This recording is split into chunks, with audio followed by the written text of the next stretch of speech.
j'ai introduit la lentille dans l'assolement pour faire des économies en azote, et, couper le cycle des ravageurs et des adventices.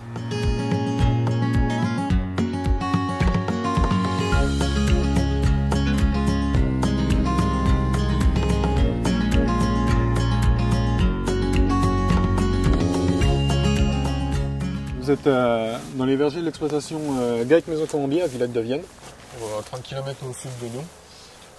L'exploitation produit de la Port William et un atelier de céréales bio sur 150 hectares qui comprend du blé tendre, de l'orge, du colza, du maïs, du tournesol, du soja, de la lentille et quelques cultures fourragères comme du trèfle et de la luzerne.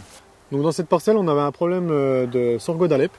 Donc on a implanté la lentille qui est une culture ras du sol pour pouvoir passer avec une essimeuse et détruire les parties hautes, donc les épis du sorgho ou même les fleurs d'ambroisie, pour éviter la dissémination de graines.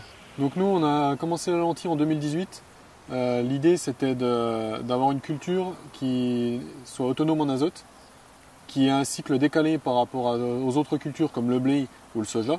Donc la lentille a un cycle beaucoup plus court, qui nous permet de chambouler le cycle des adventices et des parasites. Donc c'est aussi une culture qui nous permet d'étaler nos temps de travaux, puisqu'elle se sème au mois d'avril, contrairement au blé qui se sème au mois d'octobre et puis au soja au mois de mai. C'est aussi une valorisation supplémentaire au magasin de l'exploitation. Donc là on a la lentille, qui est une culture ras du sol, et après on a l'ambroisie et d'autres adventices qui ont été simés, couper les têtes pour éviter la montée en fleurs et à graines. Donc la lentille est une culture qui s'implante de manière traditionnelle, donc avec un labour et puis un semis en combiné. C'est par contre une culture qui est compliquée à désherber mécaniquement. Donc avec le groupe Défi, on a eu l'idée d'implanter de la cameline, qui est une plante allélopathique. Donc la cameline, on la sème en même temps que la lentille. Et l'avantage, c'est qu'elle se récolte aussi en même temps.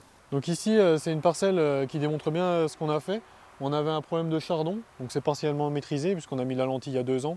Et donc ça a cassé le cycle du chardon, comparé à la parcelle de blé qui n'a jamais vu de lentilles. Et donc on a une pression plus importante de chardon. La culture de la lentille, au-delà de sa gestion des adventices, est autonome en azote, donc permet une réduction des apports. Comparé à un blé, on fait à peu près une économie de 200 € de l'hectare en intrants d'azote. On a aussi des reliquats sur l'année suivante pour l'implantation d'une autre culture qui se représente à peu près 100 € par hectare. On a intégré le groupe Défi en 2016 pour acquérir de nouvelles compétences, échanger avec d'autres agriculteurs et améliorer nos techniques sur la réduction d'intrants. Donc le fait d'être dans le groupe nous permet d'avoir des résultats sur les essais qu'on fait entre différents agriculteurs, un suivi au long de la campagne et pouvoir comparer les différents itinéraires techniques ou les différentes cultures.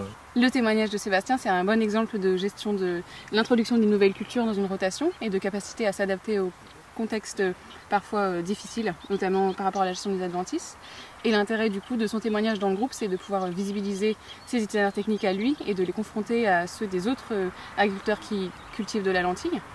Et par ailleurs, ce groupe, composé principalement d'agriculteurs bio, est également une vitrine pour les agriculteurs conventionnels qui s'intéressent à la gestion de grandes cultures en bio.